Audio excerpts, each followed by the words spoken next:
So you join me here talking about some of the changes that are happening when the 18th edition is released. Just for your information, the 18th edition is going to be coming around about the 1st of July. Now, that's a Sunday, so chances are that we're not going to be able to get our hands on it until the 2nd of July 2018. This document has a 6-month transition period, so the Sparkies can work to either the current version, the 17th, or they can move across to the 18th. What they can't do is they can't mix and match. Now, in that transition period, you would need to make sure that the design, the installation and the commissioning was all to one version. So anyone that's using software to update and do their design or to update and do their certification need to be wary of when they download those updates, because it could really affect them.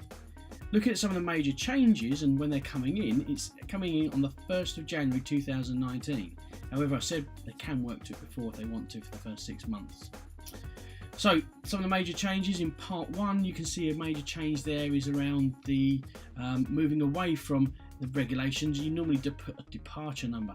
However, that's changed now. Departures are going, and they're now asking for you to put a clear statement there of what the departure would be. So rather than just putting a regulation number, the electrician would have to actually put a full statement of what the departure is, and would have to confirm that the installation was still just as safe as full compliance with the regulations there.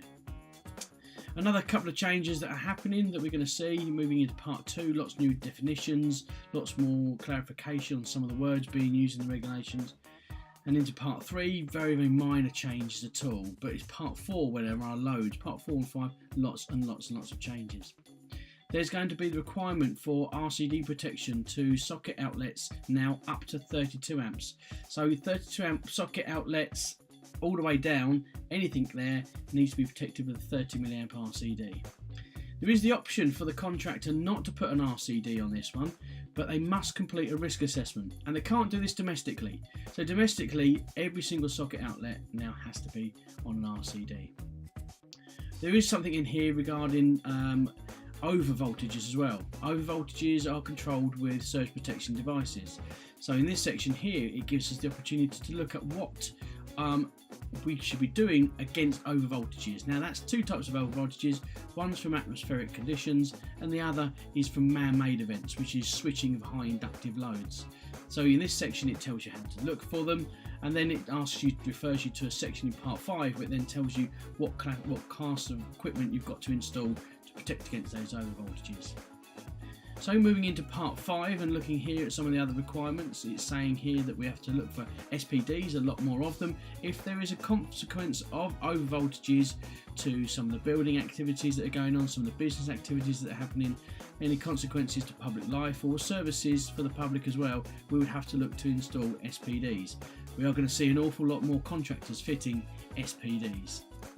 If we look at some of the other requirements, it's quite clear that the regulations are looking for us really to look at how we're selecting RCDs, and we believe that now they're saying that if we are mindful that the leakage to earth on a normally healthy circuit could be above half of what that rating is, or sorry, it says they're 30% of what the rating of the device is, we should then start to think about dividing it across a number of RCDs.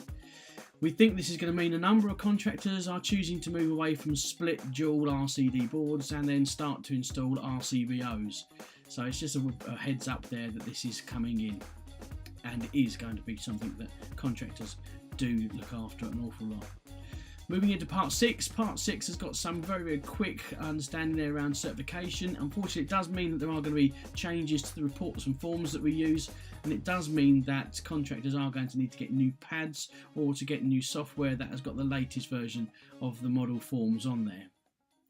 Also in part 7, looking at special installations locations, there's quite a few changes that are happening here, one around medical locations and quite a lot of changes that are happening around electric vehicles.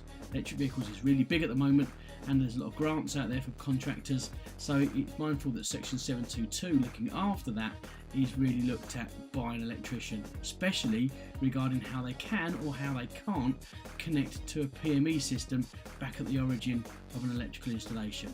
It means realistically they're going to be probably installing a lot more earth electrodes, because they're going to have to make sure that it's a TT system that takes the electric out to where the vehicle is charged, unless it is within the fabric of the building. Moving on into some of the other parts there was a suggestion that there's going to be a new part 8, that had been made an appendix. So energy efficiency is still within BS 7671, but it sits as an appendix rather than actually sitting as a full-blown part to the regulations. The appendices have got a number of tweaks and changes in there, so this is in and around time current characteristic tables, so contractors that really do understand their regulations and use it a lot for design are going to see some changes in there. Again, that will be affected in software, and software will need to be updated by the contractor individually, or they may be sent it by their provider. As I said in Appendix 6, and this is in line with Part 6 of the regulations I spoke about earlier, some changes and tweaks around certification reports and forms. So again, there's 1 or 2 new boxes in there.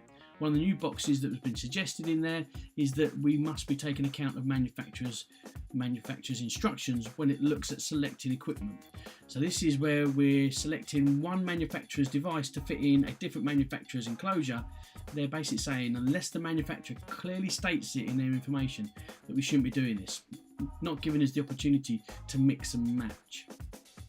So there you go, very quick, nearly 6 minutes worth of going over what the changes will be. We have got loads and loads more information when it comes to this on our 18edition.com website, where you can get all the information in printable to download PDFs. Also, there's some video clips there of myself explaining and going into depth in some of the parts that we've spoken about. Also, there's the opportunity to have a look there at some of our bundle deals that are available and some of the training that we've also got available as the 18th takes off and starts to become more prominent.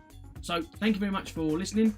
I hope you crack on with the rest of your day, and this hasn't hopefully stirred up too much thought, because it's going to be a change, but not a massive change for us. We just need to be mindful of what those changes are.